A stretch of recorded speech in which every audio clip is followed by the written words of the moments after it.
We're taught that all Father did was break stones so that he could afford money for materials in order to write the books of truth, in order for us to receive salvation in this last age. All he did was preach whenever he wasn't writing books or working. So, in the same way, because Father's coming is so imminent, and the only way that we can be changed is through the feast and through preaching to share and show Father and Mother's love through their example. There's a whole bunch of guilt. Whenever you're not preaching, you feel guilty. Well, I know I did. I mean, if I was doing anything else, there was this guilt. And that guilt, because all of your actions while there are fueled by fear and guilt. Okay? And it's wrapped up in this package that looks like love.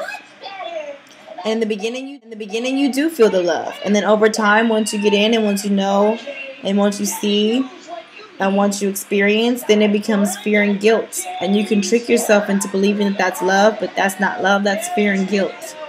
Okay? Then you feel guilty about leaving. You feel guilty about all the people you brought to the church. You feel guilty about the fact that you probably cut your family members off or your friends, or just didn't show up to events any longer, and things like that. You feel guilty for all of the people that you weren't able to be there for. You feel guilty for just guilt. You can feel guilty for everything. You can feel guilty for waking up that day. Okay, just all sorts of guilt. Grief. Oh my gosh, this overwhelming grief, like somebody just died because you did. Your identity just died. Especially depending on how long you were there. You know, some people were there for like over 10 years. And then it's over. So yes, you feel that grief, like somebody died because you did. You just died. And hey, look, it's all good because in death there is rebirth. Okay, remember the phoenix. Remember the phoenix. You are that phoenix. Okay, you have to know that. Then there's this resentment.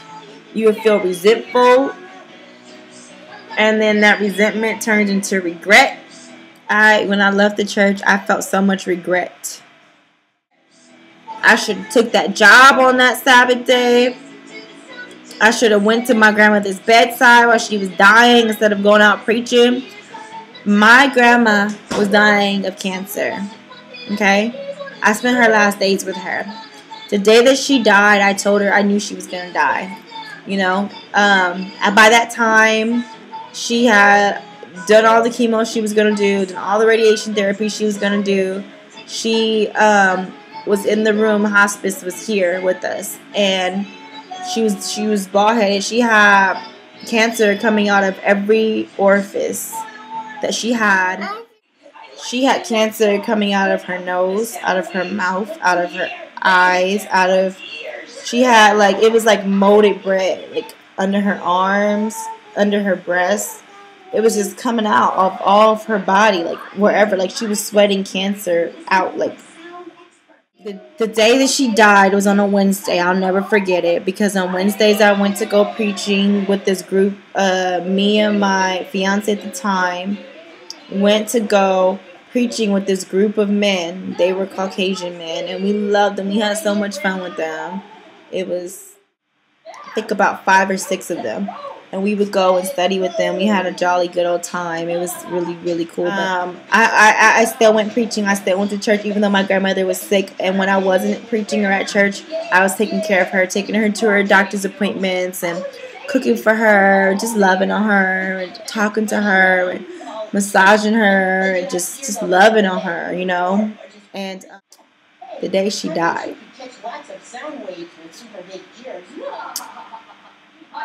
I knew she was going to die because the way she was breathing, like she was breathing like I never heard before. And I said, Nana, it was the day after Barack Obama won. She said she wasn't going to die until there was a black president, goddammit. That's what she said. And she kept her word. And, she was breathing all hard and heavy, and I was like, hey, Nana, I know probably not going to be here when I get back, and I don't want you to be mad at me for leaving.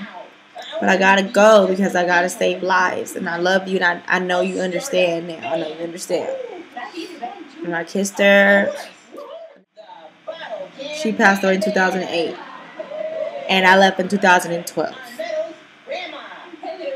And immediately, I just thought of my grandmother. I thought about all the time I could have spent with her. I thought about her last days when she was in the house. And when I would come back from preaching, it didn't matter what time of night it was, I would go in the room.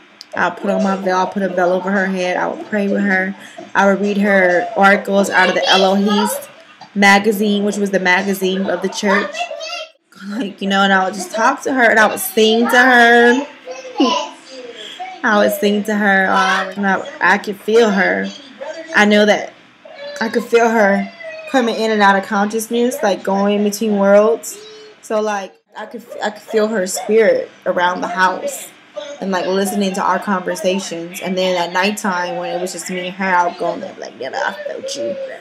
Me and my grandmother got into it plenty of times over that church and over me going there, and how she didn't want me to go to South Korea or anything, and like we would get into it, like me and my grandma would get into it, like real life, get into it. She'd be like, that motherfucking coat ain't shit, you gonna drink the motherfucking Kool-Aid and you gonna die, and that's what you gonna get because you don't motherfucking listen to nobody. You think you so fucking grown, you know every motherfucking thing, but I'm gonna tell you one thing right now, and let me tell you like this. That was my grandma, and I just gave her nothing but love. I would preach to her and tell her about heaven and about everything that I knew when she couldn't talk no more.